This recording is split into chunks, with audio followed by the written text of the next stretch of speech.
I want to do a quick poll. How many of you have read the book that we're going to be talking about? Wow. Excellent. And online, just give me a yes if you read the book on the chat window. One. Okay. About 4, I think. So, well done. I'm just going to get us going here, and then we're going to get right into the session. First of all, I'm Gord Hotchkiss. I'm the co-chair of the LNFI committee, and over ably manning the laptop over there is Don Ramponi, my co-chair. We're very excited about our presentation series. We're going to have 6 presentations running through the end of this year and the beginning of next. At the end of this session, we'll tell you a little bit about the one coming up in November. I do want to kind of set the stage for tonight. This is really more a conversation than a presentation. So any of you, whether you're here with us in the room or you're on Zoom, please feel free to make comments, to ask questions, to share your own experiences, because that's what this evening is all about. I know for a fact that a lot of you in this room here have your own stories to tell, and that's, spoiler alert, a little bit about what we're going to be doing in November, but really this is about sharing. Dawn is going to be keeping an eye on the Zoom window, and because we will ask you to mute yourselves, if anyone does want to ask a question, probably just let Dawn know through your chat window, and then when we're ready, you can unmute yourself.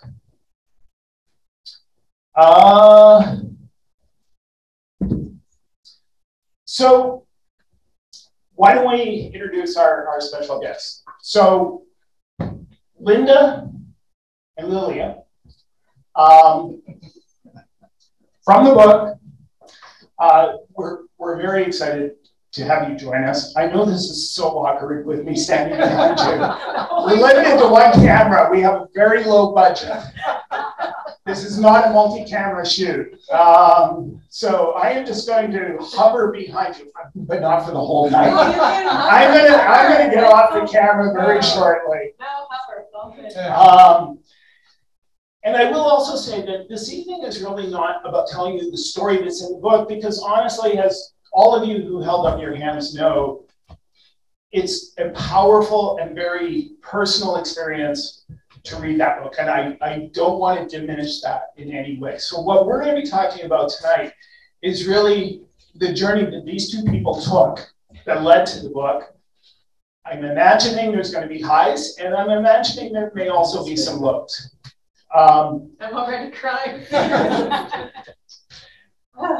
And we're going to talk about also the change it made in their lives with the publishing of the book. So it's going to be really, I think, a very emotional in some ways evening. I will also say that we do have David Hawkins, our vice president, was diligently scouring the city today to try to find every copy of the book that exists in Kelowna, and he did find 3. We will have those available for the people here for sale later when we do our break. We're going to charge you $24, but that's taxes in, and I will tell you that's $1 more than you're going to pay on Amazon, but you get it right away. We deliver immediately. And you get it signed. And you get it signed. So we'll do that. We also have a book to give away, and I will be honest, I haven't figured out how we're going to do that yet. I had other things going on leading up to this, so I didn't have a chance to figure that out, but I will figure that out by the end of the evening. So I think that's my housekeeping. Yeah. So Dawn, if you're ready, I think we have a little intro video that we're going to play.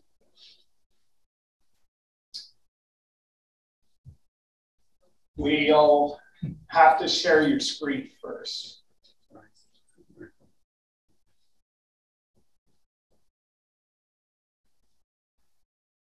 There we go.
So this book has really traveled around the world, and just I think last night Linda sent me an email of a message that came from Australia, and we just want to play that for you now.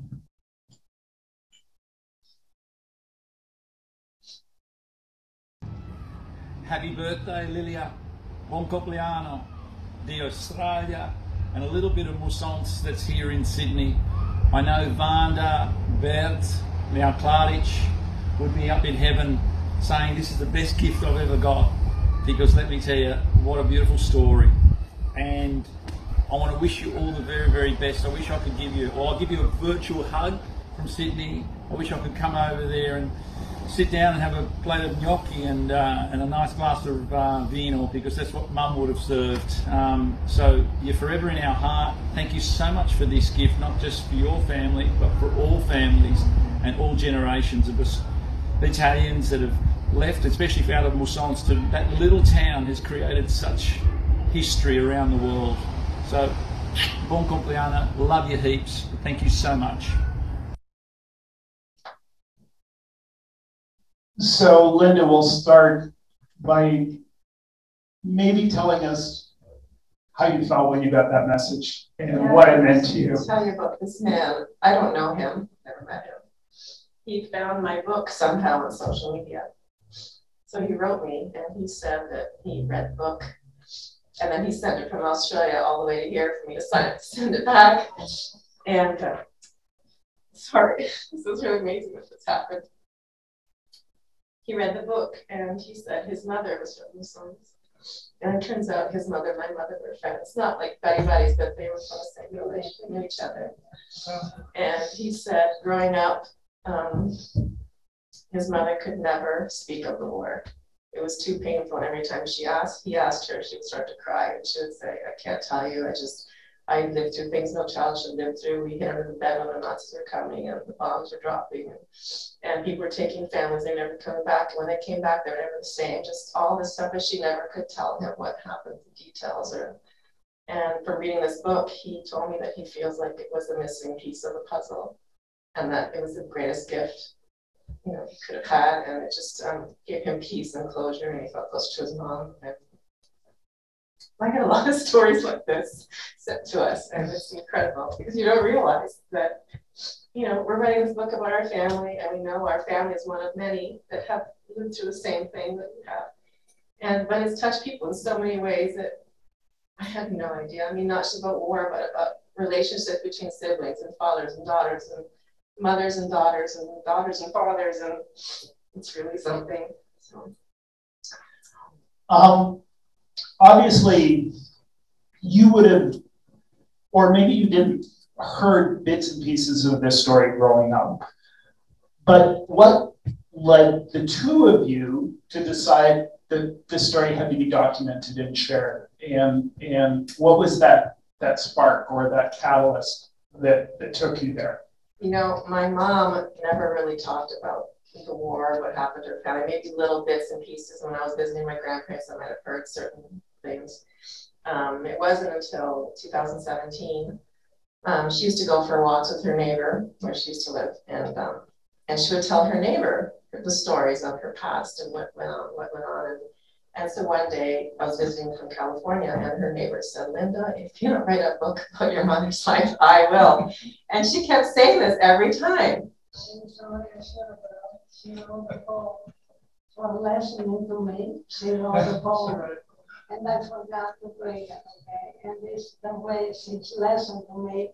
She made the poem, me and with my husband making and what I've been through, and it's really nice. Next time, you know, the poem is just to be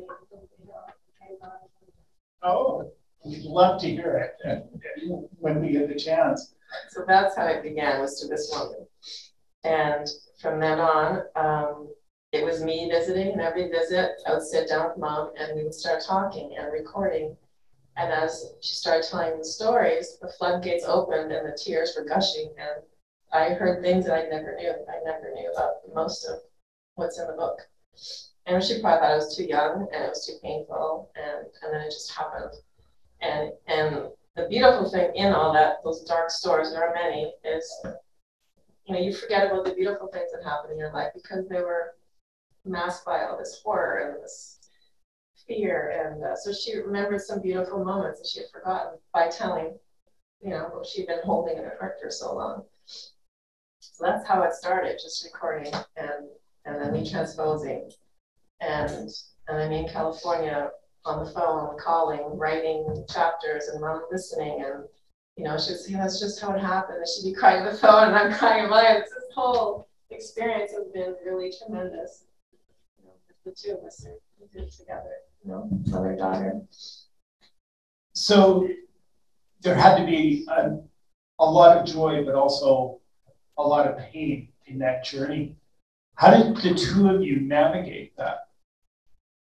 Well, I mean, you start something, you have to finish it, right? So I'm sure there's days when Mother thought, what the hell are we doing? We can't write this. This is too hard. But we just kept doing it. And I think my mother understood at that point that this would be so inspiring. It was going to heal people. It was going to change people. It was going to, you know, help people that have been through this. Young girls are going through this now in other parts of the world. I mean, war is happening right now in Ukraine. I mean, little girls are living what their mom was living, what we were living, right? So I think she understood that. For your mother, like, is that what you wanted to share, was through your experience and telling your story, you could help others in a similar circumstance? I also, because all the stuff that happened, and nobody wanted to tell about it. For some reason, I wanted to remember my family, my brothers. They gone, they not here. So I think by doing this is a memory to them, that people will know what happened. It's so hard to say, okay? It's very hard. I had a very tough time doing this book. I cry a lot, then I go to sleep and I won't be able to sleep. I go back to the past and memories come back. I had a very tough time getting on this book. I can imagine. Well, maybe this would be a good time to introduce our audience to the town where this was set. So I'll get Dawn to, we found a few pictures of the town and a map. So we'll maybe get you guys to set the scene and explain a little bit where in Italy this took place and what your hometown was like, what you remember. So we'll just share that.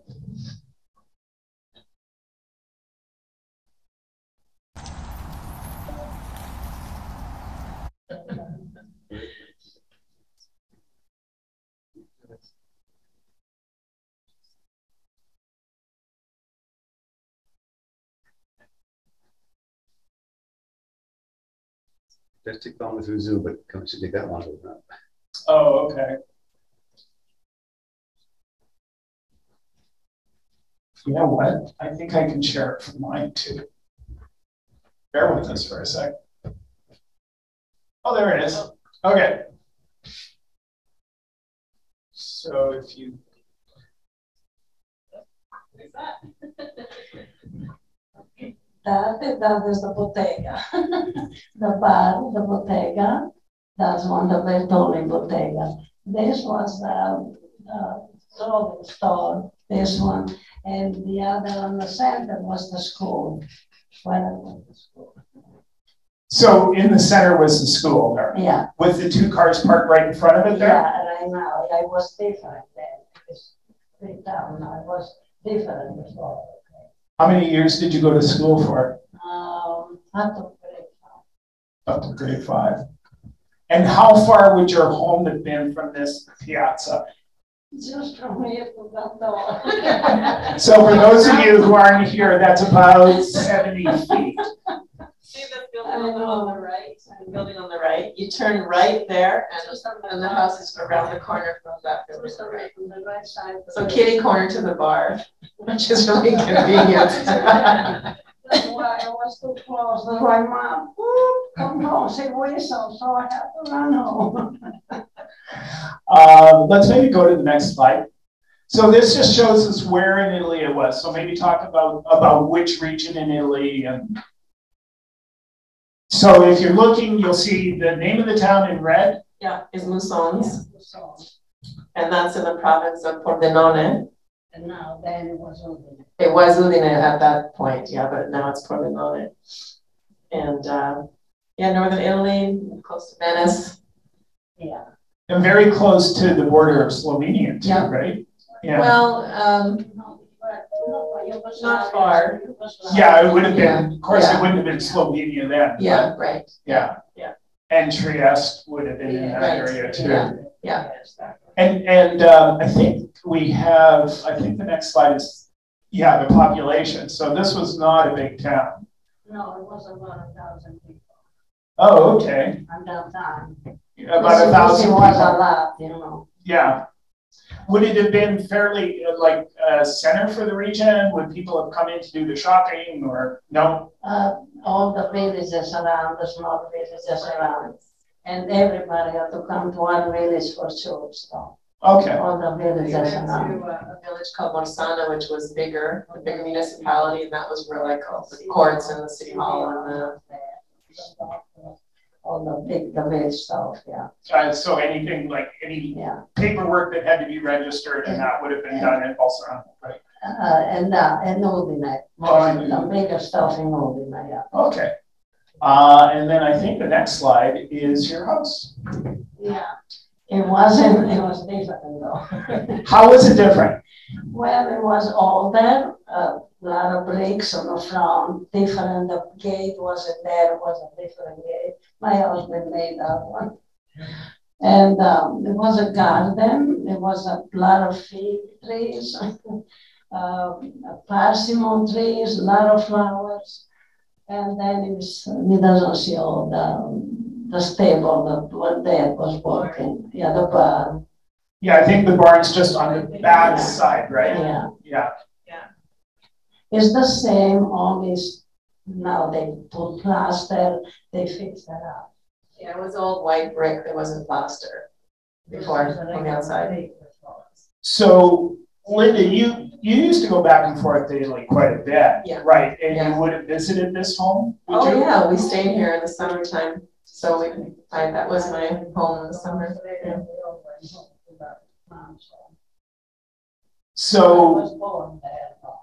So the setting of the story was pretty familiar to you. Oh yeah, I mean, the last time I was there as a child, I was 16, and from 2 years old to 16. So I knew, like I was telling someone, I knew the creaks in the floorboards where they were. I knew the hallways, the bedrooms, the street, the church, the cemetery. I knew every bit of the street, the neighbors. I mean, the water pump, all of it, the barn. I mean, I was in all of these places, so I knew how to paint them in the book because I was there. Well, and that's where I wanted to go with my next question. You grew up in this place, and you were visiting grandparents there, right? Mm-hmm. And I would imagine that would be a fairly idyllic experience, I would guess, going there as a child. But then when you start writing the story and it becomes the setting of your mom's story, did you have to reconcile that in your mind as you were going through that process? I mean, of course, when I was there as a child, I didn't know what happened in that courtyard. I mean, everything happened in that courtyard, so much death, so much grief on that little street. I mean, it's crazy in the house. And when I wrote the book, I'm now seeing with different eyes. And what I remember as a child is being home at Nona and Nona's house, and now it's this place that was just, a nightmare for so many years. And I would like to go back there now that the book is written, because I'm going to feel differently once again.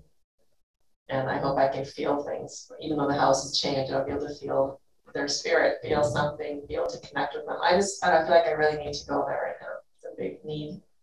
Well, and one thing that I found in reading the book is it really does have a very deep sense of place, right? You feel like you're there, and the village becomes very alive. I think you did a tremendous job bringing that to life for readers.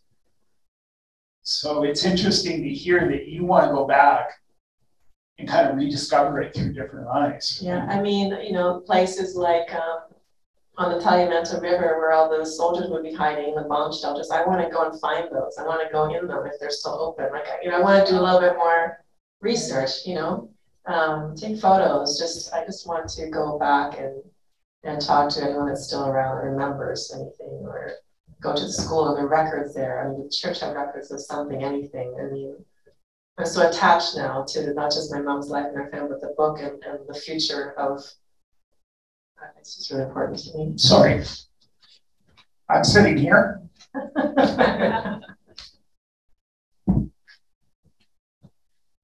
Probably because this is much better for the camera, because you're not looking off camera. Looking that way. Like I said, we're figuring this out as we go, people. This is our first hybrid presentation. We were talking about doing more research. When you were actually writing the book, where did you find the gaps where you felt you needed to do more research in order to get the historical context right? Well, I used a timeline to keep the ages of all the kids straight. My mother's age as she grew up and her stories, and in between those I had to go. It was a lot of work because I'm not a history buff or historian, and now I am more. But I had to research what happened in 1936, 37, 38, and so I could correlate those and weave them into the story to ground the time and place and what happened in the war. And so that was a lot of work, and that's pretty much what I did. Just Google books, talking to people, going to live talks of Holocaust survivors, and I've done so many things just to inform myself as much as I could. Even if I didn't use that information, it's in here, it's inside, and I'm gonna write better because I have that knowledge. It's like an actor, knows their character so well, but they don't have to speak every part of what they, you know what I mean? Mm-hmm. So I did a lot of research on Mussolini, which I had never done before, on the war, on just the camps and the Germans and what happened in northern Italy, which I didn't know, and most people don't know, the war. So yeah, I did a lot of that to give the story its truthful story the weight, to give it make it as truthful as I could with whatever information I could, learn, discover. I even wrote in the book that I did to the best of my knowledge. This is what I have learned. I mean, I may not be 100% right in every, scenario, but I did my best to. And yeah, so that's. Well, and like you say, I mean, you were writing a story, but it's important to know the context that story is taking place in, mm-hmm. and how. Yeah. I mean, in the last century, there was maybe no more momentous time in the world than World War II, right? And to know what the big things were that were happening and how that then translated to the experiences that you had during the war. So yeah, it's it made it that much more intense for me, just the reality of what that war was, the details. And then my mom was at the nucleus, just in the middle of it. Gord, one question here. Yeah. You mentioned you did a lot of research on this, but this is not a history book. No, it's not. By any means. No. I had much more history in the book because I thought the reader would need that and want that from me. I was just nervous. I didn't want to have too much, too little. And at one point, let my sister read it. There's a lot more history. And I said, what do you think? Oh, it's very detailed, she said, and her eyes glazed over. So I think maybe it's a little too much history. So I decided, you know what, this is not about history. I mean, it is, but this is about my mom. It's about our family. It's about all families. It's about what we've all gone through, what she went through. And so if people want to discover more, they can research. They can go, travel through history on their own. So yeah, it's not a history book.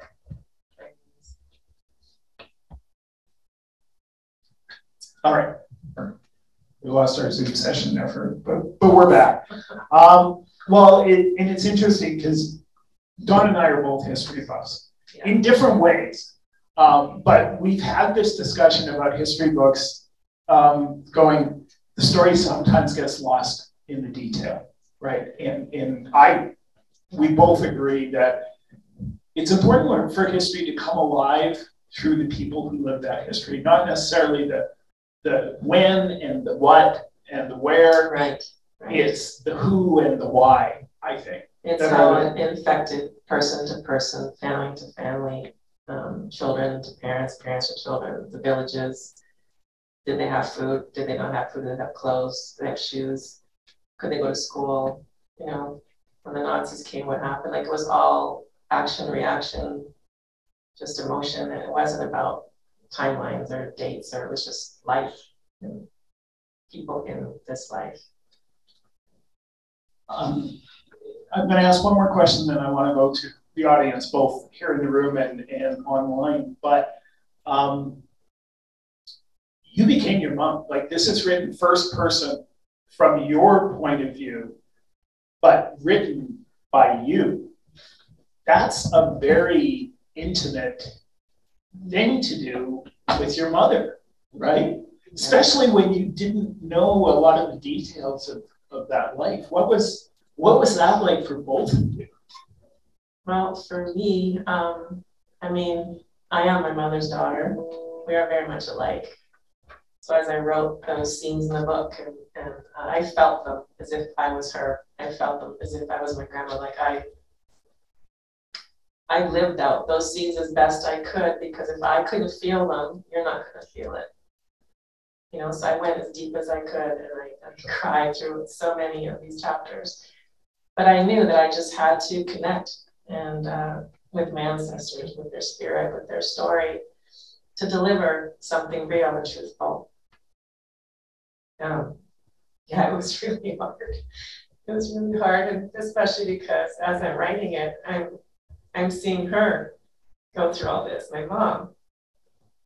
And it's really hard to know that she went through that. She's still smiling all the time. She's so happy, always happy. So that was the hardest part, is just to know that as much as it's a story, and I'm writing this story, it's real. And it was my mother experiencing all this, and her family, my family.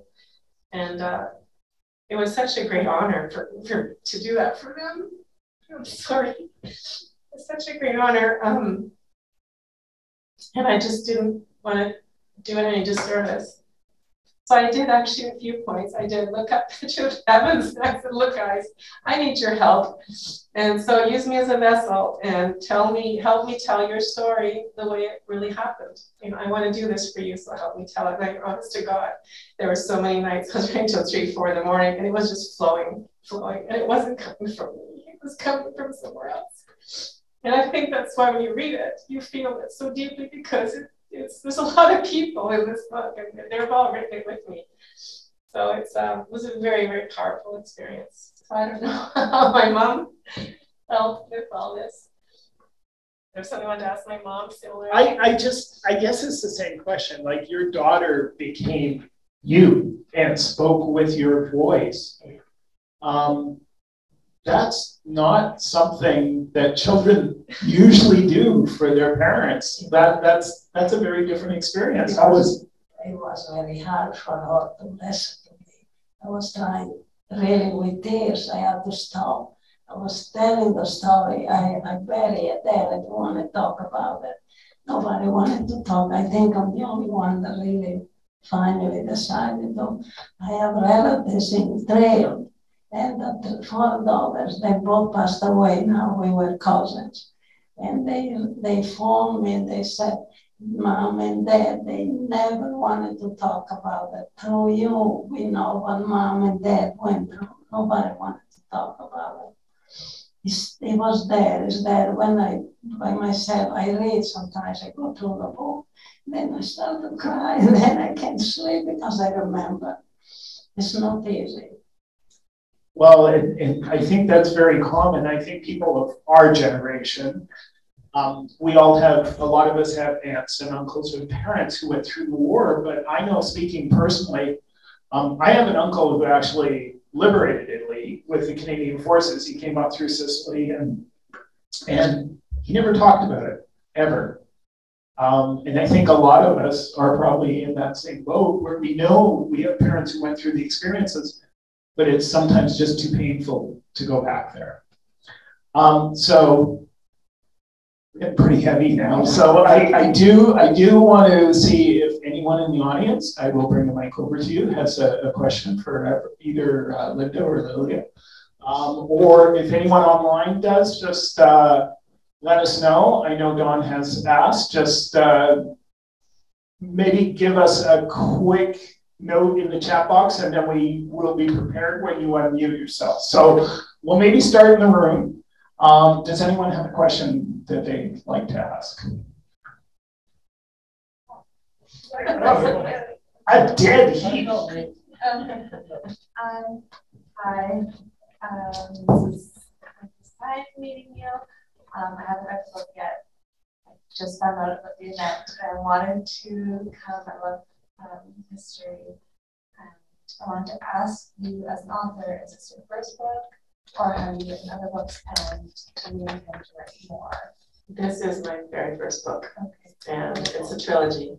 Is it? So I'm already working on book 2. Oh, beautiful. That is wonderful. I will be sure to look up the book as well. Thank you. Yeah, it's the war story, the love story, and then immigrating to America. So it's the life of an immigrant from war to now. Yeah, it's Dave Hawkins. Question. You don't have to answer this if it's too painful. Okay. But you obviously visited your grandparents' home, and Maria, your grandmother, was there. Mm-hmm. Did you have any idea of the relationship between your grandmother and your mother? No. I mean, I knew my grandmother when she was much older, of course, and she had softened. Those who read the book know how she could be a tough woman. I mean, she was tough with me in a way too. It's just her way of being. So I just accepted her, but I didn't know about the past. I didn't know about the loss. I didn't know. I would see this look in her eye that was just always sad. She just always had this sadness about her, and I didn't know what that was. I just figured she was, an older time woman that had, dealt with poverty and war, but I didn't understand. I didn't know any of what is in the book. So I wish I'd known, and then I could have related to her differently, maybe given her a big hug, or maybe asked her questions. Yeah, there were hints of what a difficult childhood your grandmother had. Yeah. So book number 4 could be the story from your grandmothers. You know what? That's a really good idea, because there's people that read the book and they say, oh, I hated that woman. And then there's other people that say, I love her, she's my favorite character. And then yeah, I thought it was very interesting how everybody loved you, Lilia, except your mother may not have been quite to the same degree, but everybody else in the family seemed to really value your presence, your company, and they treated you like gold. They were like really special. We got closer after I got married, moved to Canada. Then we got really closer. For some reason, she tried to make up for the past. I asked her one day, I went back home, and we were sitting all by ourselves.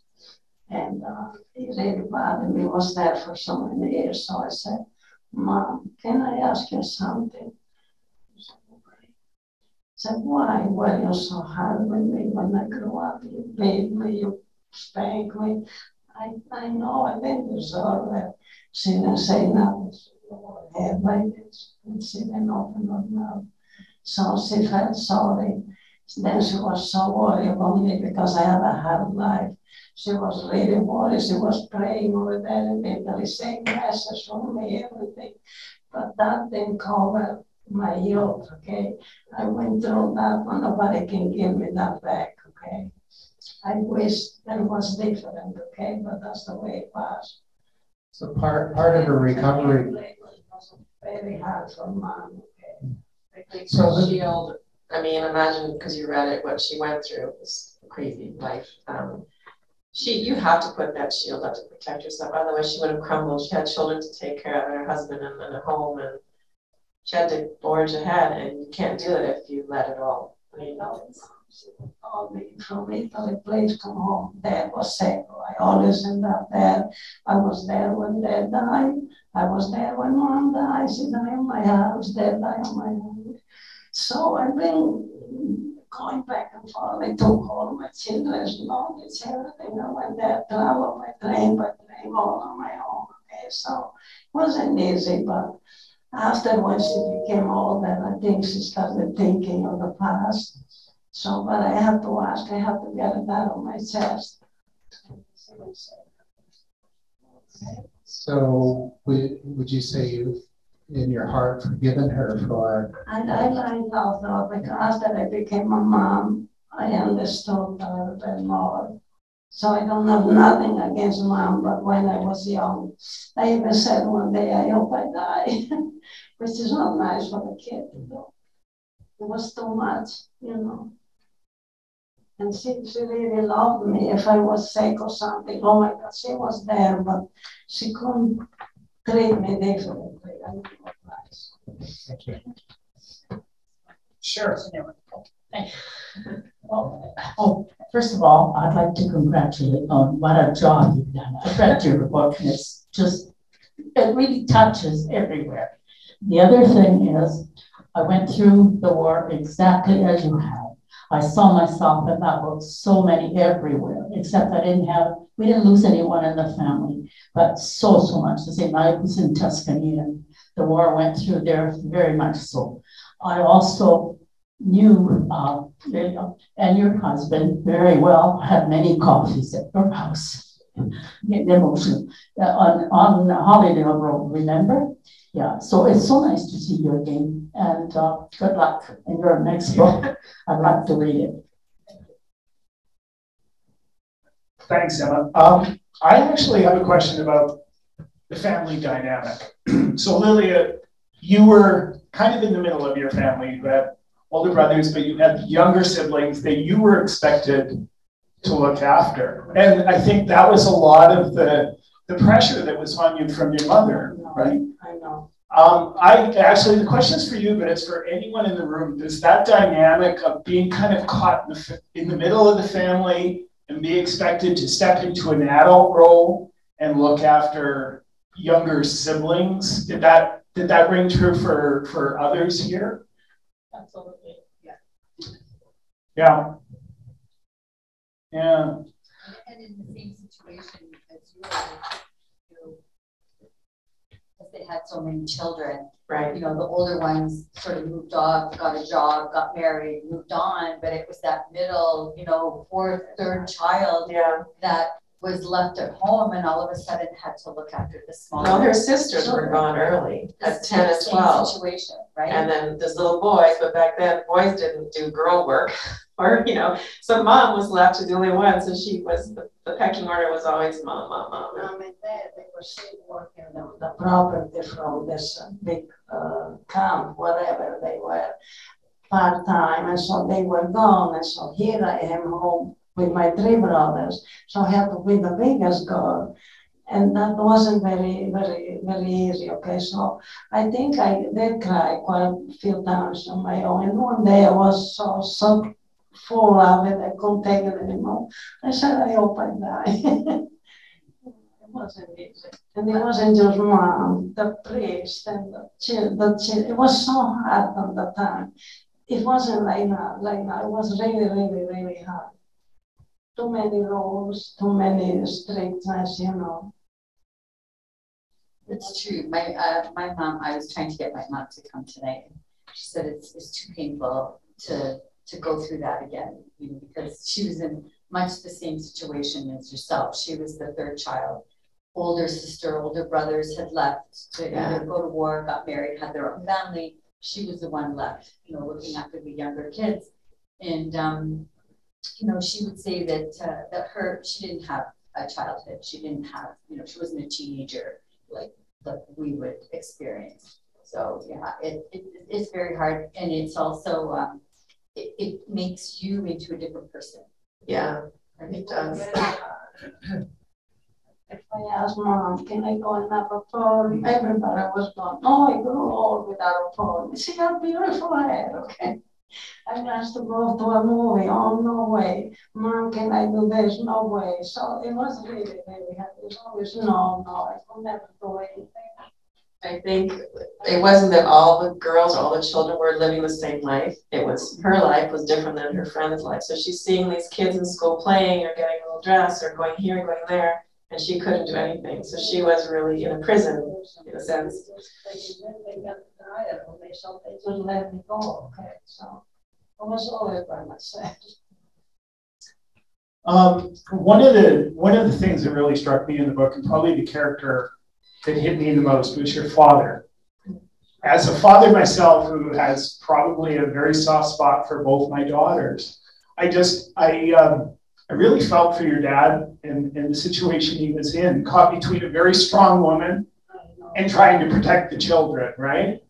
They loved all 3 girls. Even my sister Dina, she wasn't as favored, but she was. She loved that. So both, even my sister Midas, they all loved that, okay? We all ending up having trouble with mom, okay? Linda, I'd like to, in the next session, or the next part of this, I'd like to talk about your visit to Flossenburg. Is that, so Dawn's we have a couple of pictures, so we'll just get that up on the screen.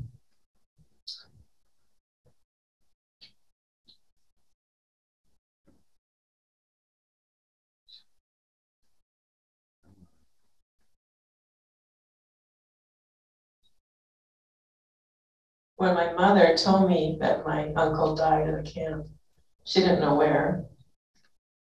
So I found out through research, and because of his prisoner number and researching online and every different Holocaust website, you name it, and I found his name, where he was, and that's kind of where the journey started. So tell us a little bit about this camp. Where was it situated? This is in the Bavarian, right in the middle of the Bavarian forest on the German-Czech border. It's in the middle of nowhere, like it is out there. It's not easy to get to. And in researching that this is where your uncle was, how did you find that out? Online. Online. Yeah, I just kept searching, and I found his name after a lot, weeks and weeks of searching. I found his name. And then I contacted Flossenburg by email, and they invited me to this celebration, which they have every year to commemorate the day that they were liberated. So I went, and by going there, I spoke to the people that run the camp, the museum, and they gave me so much information about my uncle that he had been in Porsdorf, which is a smaller working camp before Fossberg. Before that, he was in Buchenwald for so many months, working in the kitchen there as well. So I learned all these things from going to Fossberg, which none of us knew. I think no one knew. Her family didn't know. Mom always told me that he wasn't a cub. He wasn't a cub. That's what we did. Yeah, she did, but she wasn't a cub. We're not sharing the screen. So, Just a minute.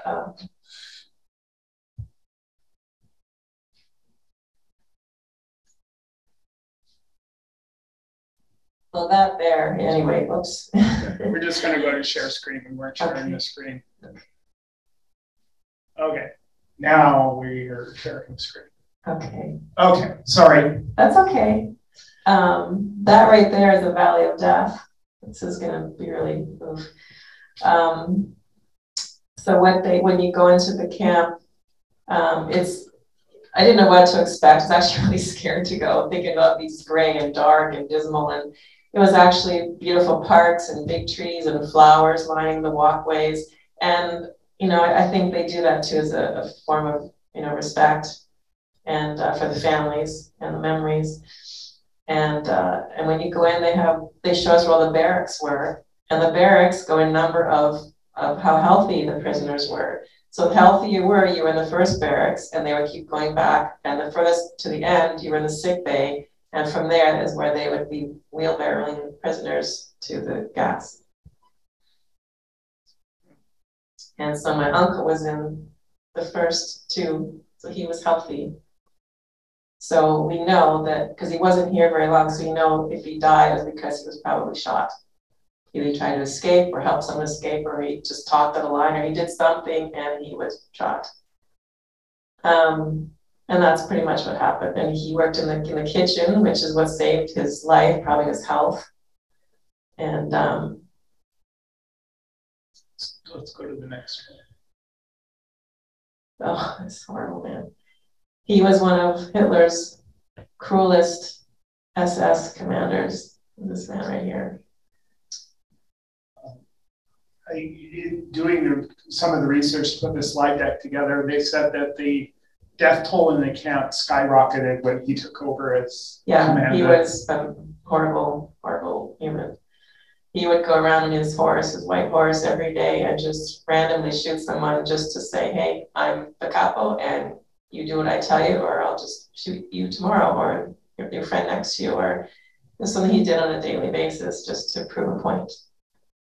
And people would stand out in roll call, which they called appel, for hours until they called everybody's name. And they could be in the middle of the winter.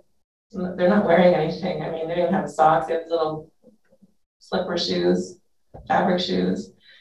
And it was just, very little food and just labor. It's a labor camp. There's a quarry there, and they worked men to the bone. They worked 12-hour days with a bowl of soup, piece of bread, maybe a cup of coffee.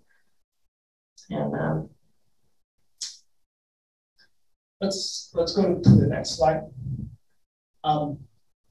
So as you said, when they worked their way to the barracks, this would be after the sick bay barrack, right? Yeah. Or if you were killed for whatever reason, then you would be gone, you'd go there as well. Give us some sense as to how big that mound is.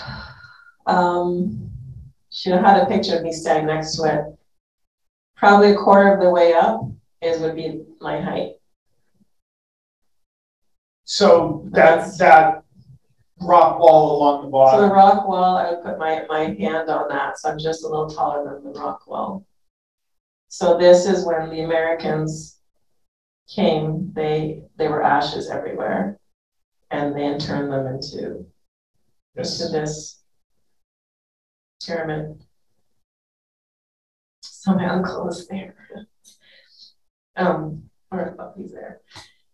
So I went and I saw the gas chamber. I saw the showers. It's really daunting to be in those rooms because you can feel things that you cannot never imagine feeling.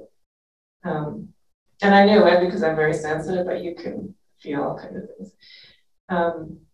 And then, of course, there were a lot of videos and photos and so much documentation. And this one book was huge, white, like a big Bible.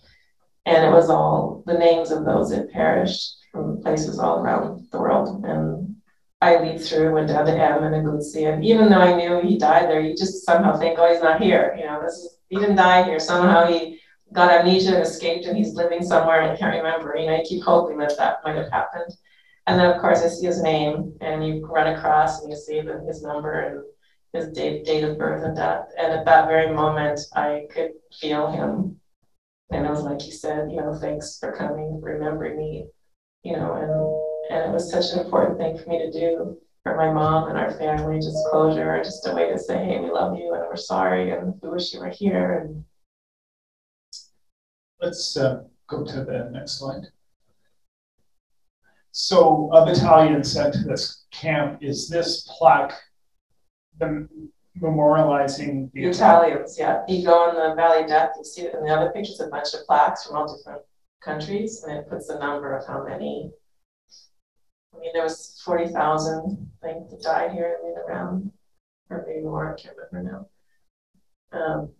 And that's the gas, which is very small. When you're standing in front of it, it's like, how can you put people in here? I mean, it's not this humongous oven. Like it's just awful. They have like a dissection table where they're removing their gold teeth and the fillings and anything that was of value. And then they didn't have time to use that. They would just pile up people and gasoline and just burn them.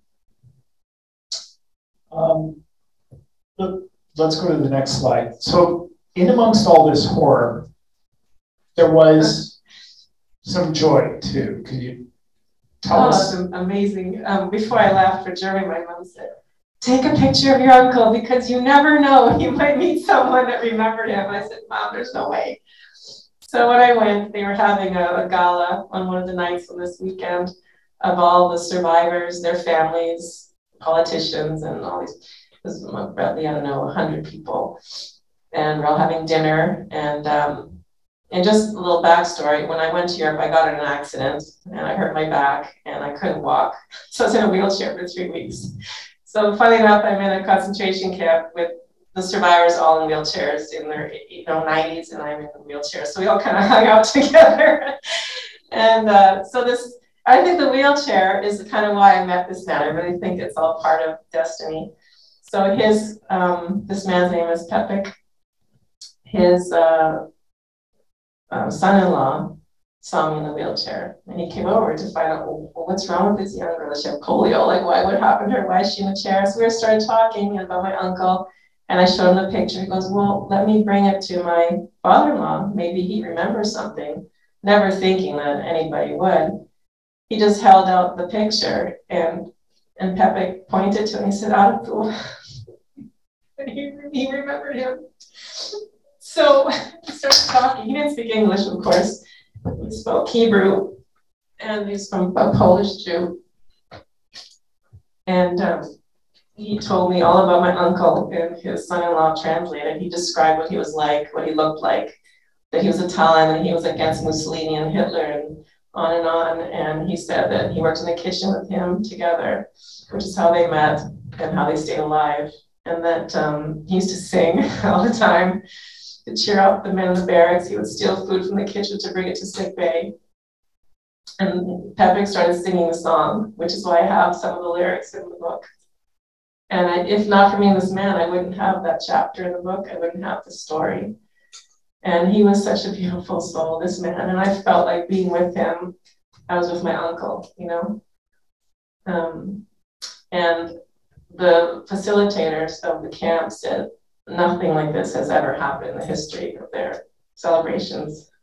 So everybody was in tears and just amazed that this connection happened. So it was meant for me to be there, 100%. And I was supposed to go again to the camp in 2019 or 2019 or 2020 or 2019 because of COVID. they had to cancel it, and then he passed away. So I didn't get to see him where I was supposed to see him one more time. So. But the book was sent to his grandson and his family, and they've all read it, and they're just, because they're so grateful because he's immortalized too in the book. So it's really special. The most incredible moment of my life was there meeting him. So when you came back from this trip, Lilia, Linda, like, how did you share this experience with your mom? And for Lilia, what was that like for you, knowing that Linda made this connection? No, I didn't. I have a book here if anyone wants to see it that my mother has never seen because I won't let her. I don't want her to see what's in it. I was glad in a way that my mom wasn't there. I'd rather she keep the memories she had of her brother than to see what I saw there. It's just not something that you'll ever forget. So I'm just glad she wasn't, even though she wanted to be. It would have been too far, and it was so hard to get to this place. And I think my mom, she told me too, she's just so proud and so happy that one of us got to go, not just for my mom, but for my grandparents, for his sisters, his brothers. Just so somebody gave a shit, that they cared to go see him, because nobody knew where he went, where he was. Like his parents, they didn't get to hold him, to touch him. They just knew he was burned, and where did he go? And I just feel like I closed a little door. I opened it, and I closed it. And in the book, I've given him life again. So he gets to live a little bit longer. I'm sorry. What an amazing gift to give. Lilia, you wanted to say something? I was married. She always said, God, I wish I know where they are. At least I can go and bring a flower. I don't know where they are. The one in Russia, I froze to death. So she said, but I don't know where they are. I can't bring a flower. I can't go and pray on their grave. It was very hard to hear her say this over and over and over. It's very hard. You don't know where they are. It's not a place to. So in the cemetery, in the village, they put a big cross in the center of the cemetery, and that was for the people who died in the war. Well, every time we go to the cemetery, especially in November, we have a big procession, and there is a mass in honor of them in the middle of the cemetery in the village, because a lot of people died on that time there. So it was very, very hard. We all, humans need closure. We do need closure. And you gave that. That's amazing. They also, in the book, there's this man called Ubaldo Pesepane. He's a real man, general, I think he was. And he was in the same camp as my uncle. But because he had good handwriting, they took him out of the camp. Well, he was in the camp, but rather than working the quarry, they fed him well, kept him healthy, and he had the worst job ever. He would go down to the dungeons, and he would have to write down the numbers of all the dead, and because the Germans were very organized, and he had to write down every prisoner number as they removed the bodies, name, number, name, number, name, number. And somehow he was able to keep copies of these without the Nazis knowing.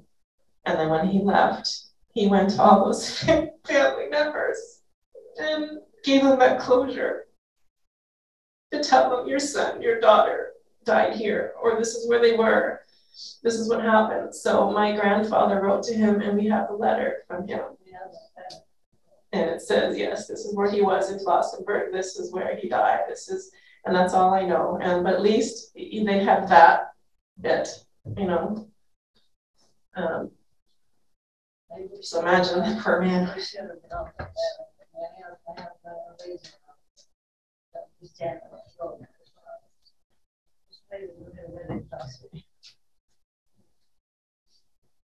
So you decided to self-publish the book. I actually had a publisher, Penguin Random House, which is a pretty big publisher in Southeast Asia. And I told them that I had to publish the book April 23rd because that was the day they liberated the camp. It was very important for me to do that on that day, just for Arturo, right? And they were delaying. They redesigned the cover, it was horrible. The inside of the book was horrible. There was typos, they refused to fix them. They were just, it was the worst experience I've ever had with a major company. I mean, it's not maybe a New York Penguin or Canada Penguin, but Southeast Asia Penguin. And they didn't market. They did absolutely nothing for me. And, you know, they would just, if they sold books, I would get 7%.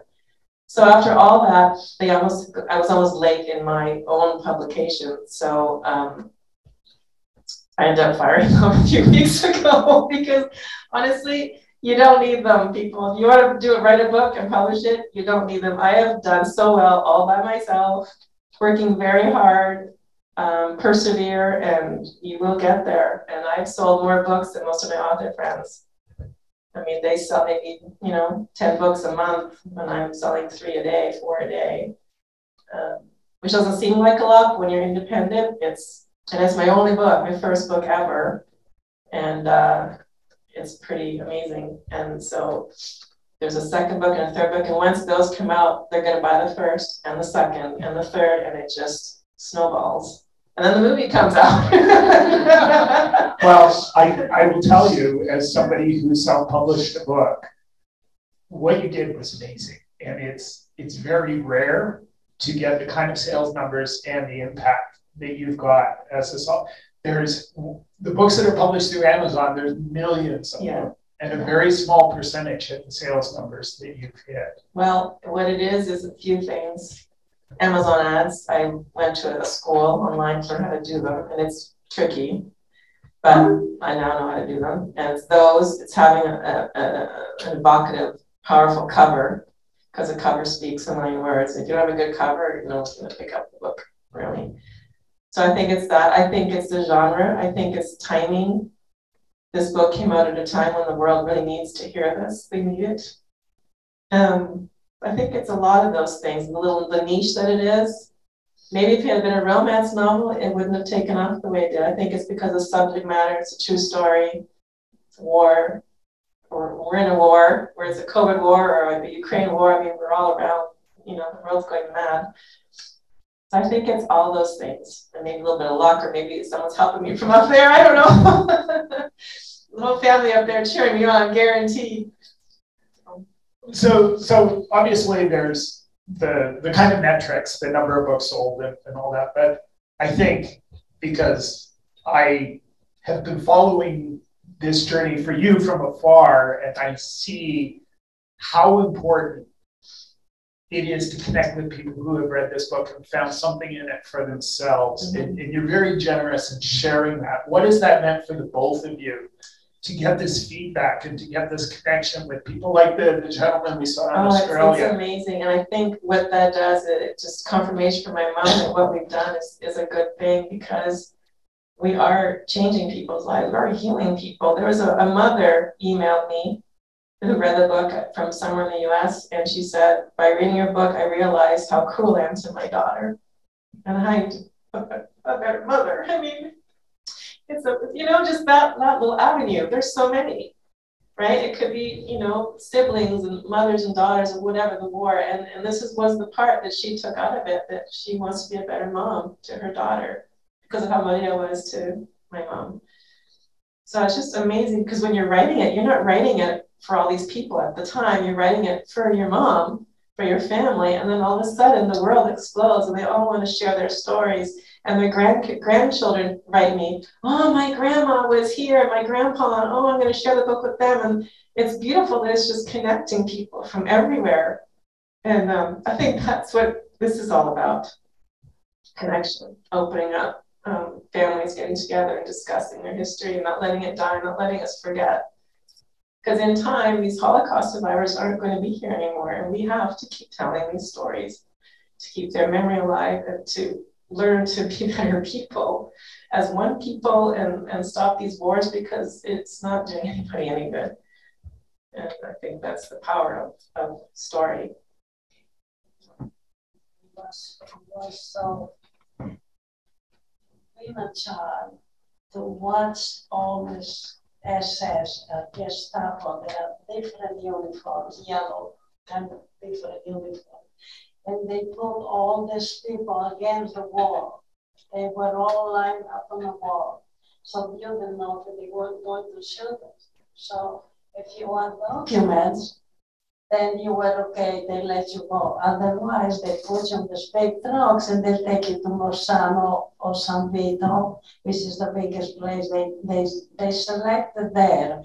Whoever they decided to let go, they came back home. The others they left never came back, okay? It was so awful. As children, we were so scared. I just happened to be there. I was trying to get documents from my teacher. And they were all, it was girls there, 17, 18, right line up on the wall like this. They were scared to death. And they were there with the guns like this, okay? It was awful. So that's why they want to write the book.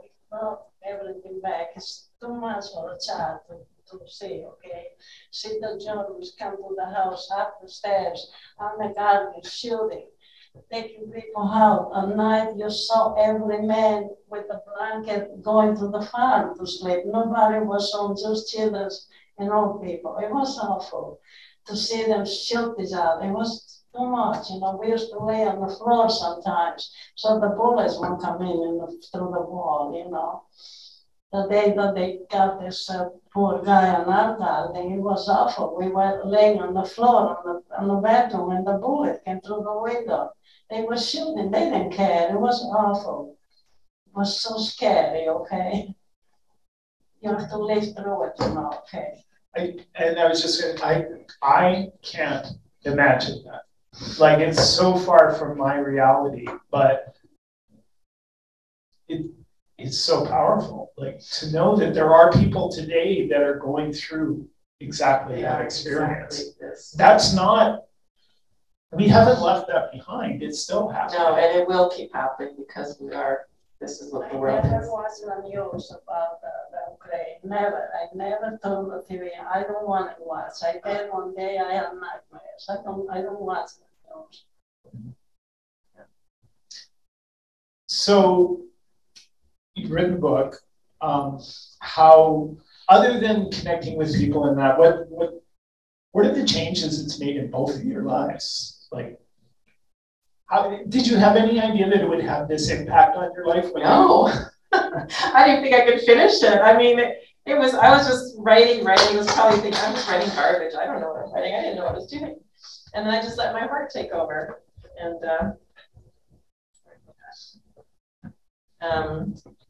it just happened. This miracle happened. And we did not anticipate any of this, none of it. And my mom's the rock star, the famous person in retirement home. Everybody. I was going to ask, are you a celebrity in your home now? I don't think I can answer that. I told my story. It's in my heart. I read the book and I cry because it brings back so many memories. You're a celebrity, right? Well, the people, I know. They always say, when is the next book? When is the next? Can't wait for the next book. You know? My mom was in a grocery store a couple months ago, and with her mask on, and this woman comes up to her with her mask on, and she taps her mom and says, "Are you Lilia?" She's like, "Yeah." It's just, "Oh, I read your book." She's like, "Oh," and then she had this little chit chat. So, because they follow me on Instagram, and mom's all over Instagram, so they recognize her. That was cute. Well, I guess that's the one thing about sharing your story in a book is you now have thousands and thousands of close personal friends because we feel we know you. Right? I have men, they read in the book, I'm a little bit embarrassed, a little bit, because it's a couple of things that I think want to help to put in. So, but they're so happy. And you know what, one of the residents there for my birthday, I went down for breakfast, wasn't very many people, so I went in and was just few people there. So I go to the bar, get my breakfast, and I saw the staff coming out of the kitchen. One went that way, one went that way, so I didn't make anything of it. So I go to the table, I wasn't with my bag to put my stuff in it. And this music goes on. And they were playing Happy Birthday in Italian and in English. Buon compleanno and blah, blah, blah. So, and then all the staff were around, they started clapping and I started to cry. Nobody did that to me before. So this man, he read the book, he said, you went through hell and they wanted to make a nice birthday for you. Oh. And he read my book. They, man, you know, and I'm a little bit embarrassed sometimes, but they so happy they read my books. Yeah, there's a couple of scenes in the book, and Mom said, why did you put that in there? And I said, well, because it's going to reach young girls, and you're going to really help them. It's really important, and she understood it, you know. It's just a couple, but it just shows the vulnerability and just, you know, where she was. And yeah, well, and then that's what it is. It's this personal connection, right? Taking something and applying it to yourself. Right. So what's in the future? Well, book 2, which I've started writing, it's a trilogy, so I'm starting that now. And there is an audiobook, which is done, and I'm just proofing now, and that is incredible. To hear your book read and acted by this amazing narrator that I found, it's incredible. And I can't wait till it comes out, because it's just gonna be a whole other level of listening, and it's like a mini movie in a sense. It's just fantastic. So we do have a sneak preview of that. Yeah. We'll just I think you'll have to share that. I auditioned 20 narrators, and this woman I just knew. And it turns out that this woman and my mother share a birthday. Destiny. Oh. We just need audio. I need to go back. It's not God, Maria. It's people. We'll take it back to the beginning. She's fabulous. Cruel fate has taken enough from us. I won't let God take my boys too. It's not God, Maria. It's people. People with too much ego who feed off power and control. And like our sons, good men are condemned to risk their lives for the soulless. Breaking her hands free, Maria looked around, searching for her sons. Where are they? Panic rushed over her like a tidal wave. They would be gone all too soon. I told Erminio he could go see his friends. He needs a distraction to take his mind elsewhere. Arturo left to see that girl, Angelina. Ah, I see. Maria couldn't help but feel upset that her sons had chosen not to be home with their mother. Virginio could sense his wife's unrest. Maria, Arturo's in love. Let him have this time. The love of a woman is powerful. It's what makes us men fight to come home. He winked at his wife. You kept me alive some 20 years ago. He searched her face for some semblance of a smile, but there was none. Now go to bed. I'll wait up for them. Exhausted by the day's events and all its accompanying emotions, Maria retired to her bed. Upstairs in her room, she watched as Bruno lay fast asleep in the open-top drawer of her wooden dresser. The moonlight swept over his tiny features, and his chest rose and fell with ease. My dearest treasure, your mother brought you into a war. The waves of sadness were so strong she could taste her sorrow. Dear God, watch over my sons, over us all. Maria crawled into bed. Her tired limbs had become a constant in her life, but this night her mind was distracted by worry. The sheets felt heavy and crisp as the evening chill spilled into the air. The shutters were open to a sky that was black as ink, with not one visible star. Maria held her rosary in both hands and closed her eyes. Hail Mary, full of grace. Her hopelessness had no other outlet. With every word of prayer, emotions welled inside her and tears flowed faster than her heart could beat. Powerful, isn't it? Something. Cruel fate has taken enough from us. I won't let God take my boys too. It's not God, Maria.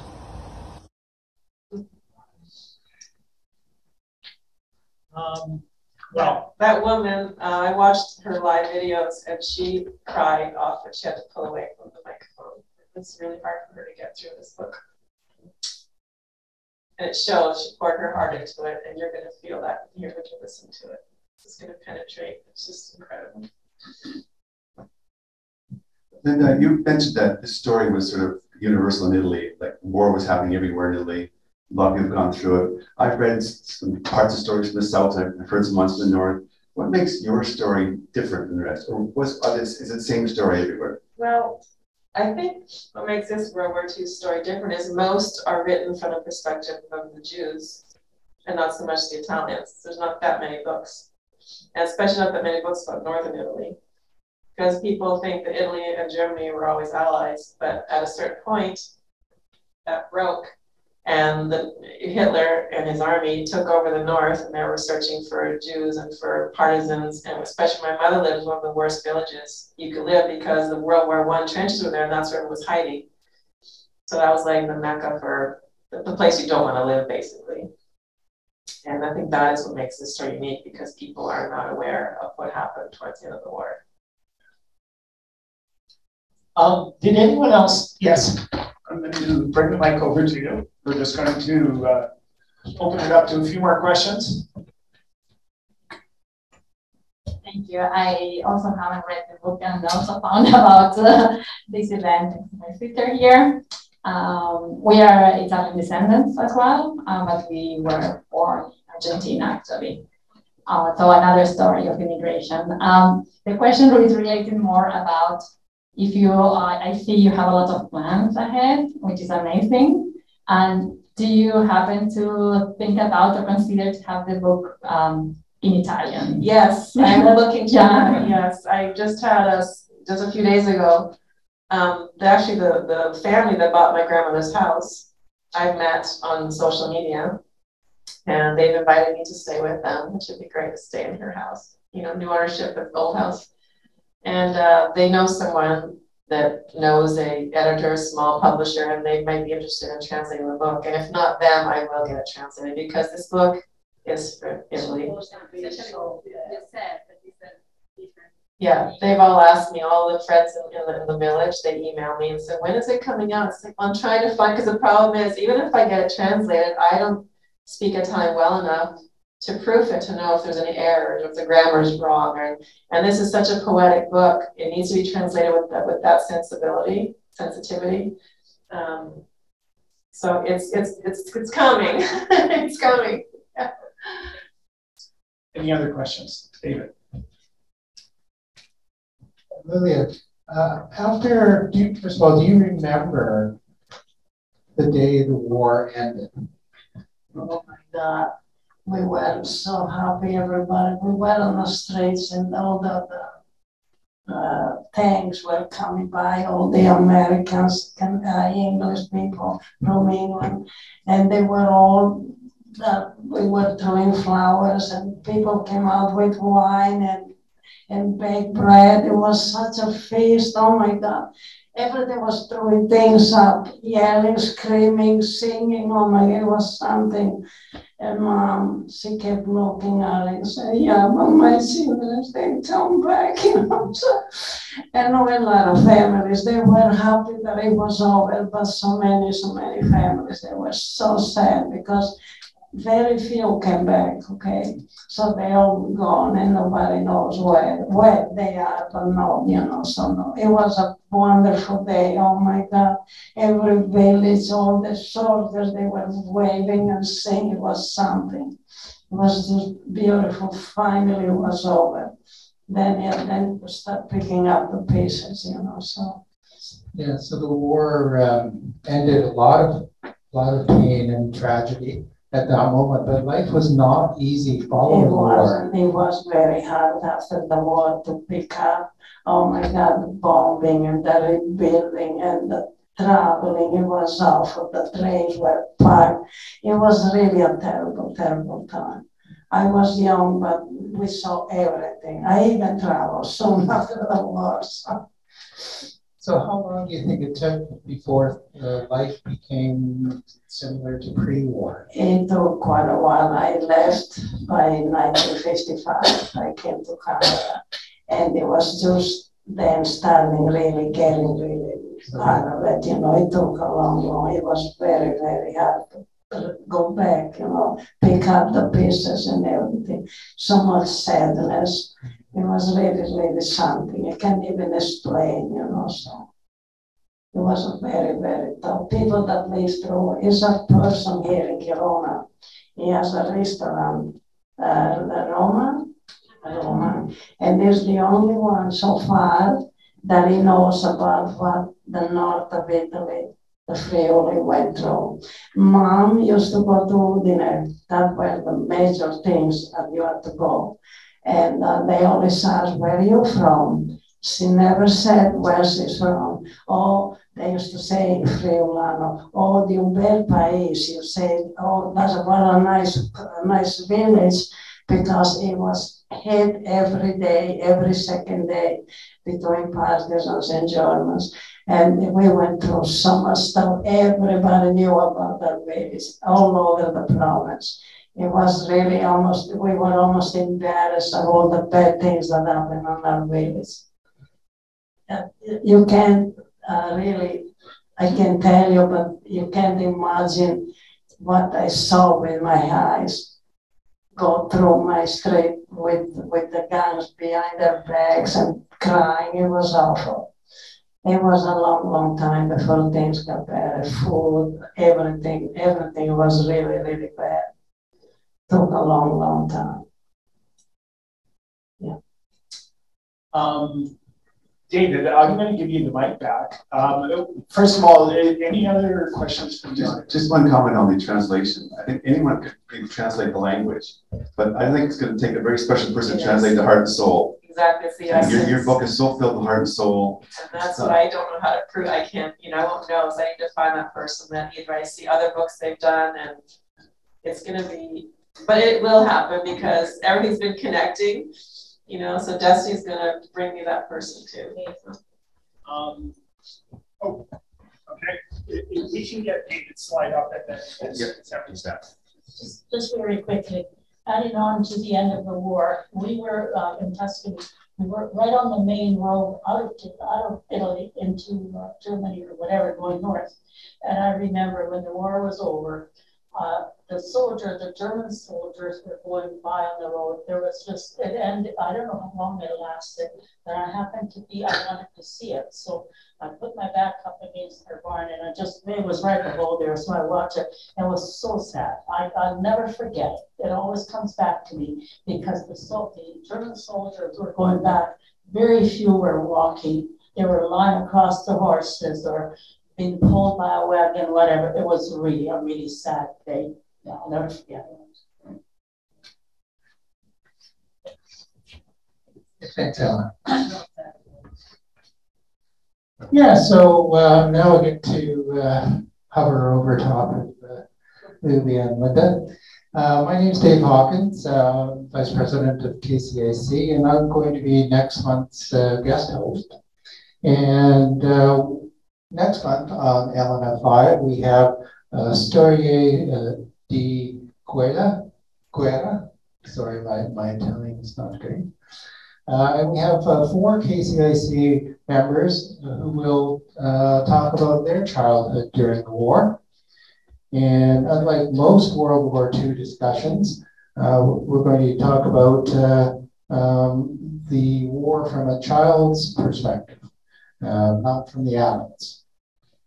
And it's going to be a piazza style conversation. And we'll have Emma Brantucci, who's in our audience tonight, and Clelia Bartolami, Romy Martello, and Reno Fabris. And we're going to talk about their personal family stories, local village life during World War II and post-World War II. And you'll hear stories such as family that hid in a cave in the surrounding village and to escape the German soldiers, family member who assisted a downed British pilot to safety and how that changed their life, and a child's fright as he ran across a courtyard of their home, barely escaping the bullets of a diving German airplane. So join us Wednesday, November 16th at 7 p.m. Kelowna time, and we will hear their stories. And it's not to be missed. So sign up on our website and look forward to seeing everyone then. Thanks, Glenn. Thanks, David. That would be great. Well, first of all, please join me in thanking you both for your generosity and an amazing evening. Thank you so much.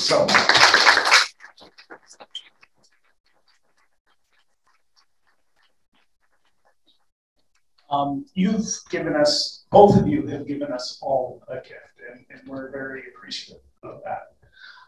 And I did come up with an idea of how to give the book away. So here's what we're going to do. Linda is going to whisper to me Lilia's birthday. And the person in the audience that's closest to Lilia's birthday wins the book. So, okay. First of all, everyone whose birthday is in January, put your hand up. So far, so good. Everyone whose birthday is in, I'm going to screw myself up here, February, put your hand up. You're out of the running.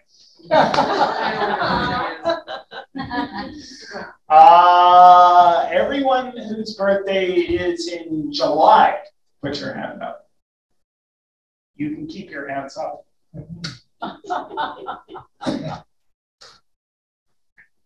Everyone whose birthday is in the last half of July, you can keep your hands. No, you have to put your hand down.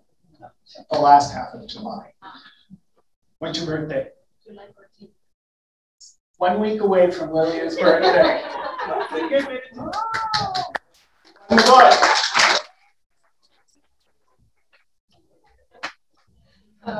All right, we do have some snacks, and we do have 3 other copies of the book available if anyone wants to buy them. Oh, sorry. I would like to buy a book. Okay. I wasn't sure if you had a question or you were just eager to buy the book. We do, and we can accept either credit card or cash, whatever works for you. If you come and see me when we're eating, anybody else want to get a book? I'll be here, and like I said, we can take cash or credit card. $24, and that's all taxes in, and you get it signed, not once, but twice.